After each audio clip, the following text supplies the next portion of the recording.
Hello, ladies and gentlemen. Thanks for joining me today. I'm your movie guru with another review. This time, I'm going to be reviewing a movie that might have flown under the radar. Hasn't. There's been a bit of advertising, but not an extensive amount. We're going to get right into it.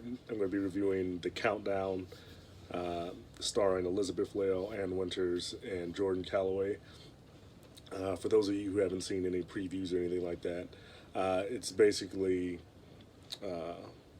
these people download this app, and this app tells them exactly when they're going to die. Of course, it gets into, they see that they're going to die soon or they're going to die in 50 years or whenever. And of course, they freak out about it and try to change their fates. In that respect, it's a lot like Final Destination. And just going to go right off the bat and say this is not a great film, but you knew that. If you've seen the trailers or anything of the sort, you know it's not going to be a great film.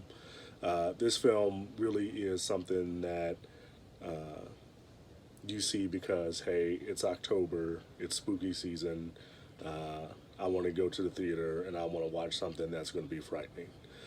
So in that respect, I try to judge it, as a moviegoer who is just wanting to see something frightening in October, because that's really what this film, the purpose of this film, the narrative that it tried to fit. And even with that, I will say that there's not a lot to like about this film. The cast, I think, was manageable. Probably the best thing about the film was the cast. Not that they do a great job, they do a serviceable job, but they do move the story along, and they can be somewhat endearing at times, although it's not consistent throughout. Probably the most famous of these actors will be Elizabeth Lail. Most of you, if you do recognize her, you'll recognize her from the series You on Netflix, which only has one season. Not sure whether they plan to continue with another one, but it was a kind of a surprising hit for Netflix. It gained a lot of popularity, a lot of mentions and watches on social media. So it was really in the social consciousness for a while after it premiered. But that said, so Elizabeth Lail was probably the one that most people will recognize. And like I say, as a protagonist, I think she does a good job. You like some of her qualities, but just the plot isn't the best. There are scenes in it, where you've got where they try to make. I don't think I'm giving too much away with this, but the app is the plot of a demon, and then the demon that they have isn't particularly the most frightening you've seen, and just the way that everything moves from set piece to set piece, it's not really that terrifying of a movie. It has a few jump scares, things that make you a little bit off edge, but overall, it's definitely not something that when you leave the theater, something that's going to stick with you, and that you're going to be frightened thinking back on. But even when you're in the theater, outside of some of the jump scares and some of the scenes, it you really don't get that scared, and it's just really not that frightening, and you kind of get inoculated to the purpose behind it fairly quickly. What I mean by that is obviously, like when you see it, using it as an example, the first few sequences of seeing Pennywise, you're kind of scared. You're like, oh, this evil clown. But as he appears on screen more and more, you kind of get used to his appearance, what he's about. He's not terrifying, just the sight of him.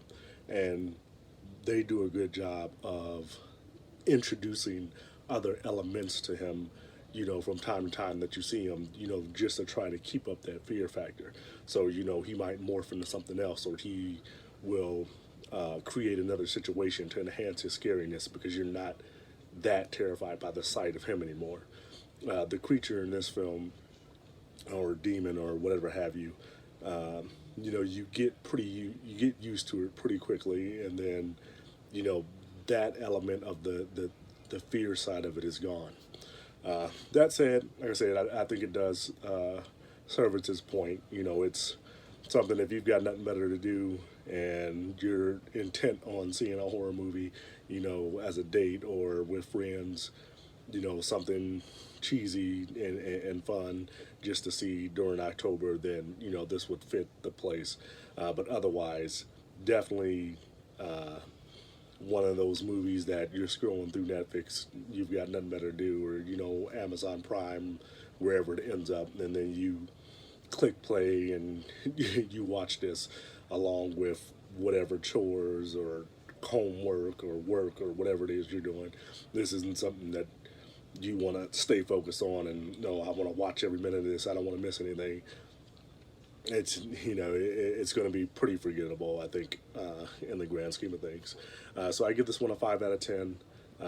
That's my rating. If you loved it, let me know what you think. And if you completely disagree with me, write me a comment. We can talk it out. Anyways, thanks for watching, guys. Once again, if you like what you see, hit the like button, hit the subscribe button. Thank you for your support. I hope you guys have a great weekend. Halloween is coming up. Hope you guys be safe. Thank you once again for watching.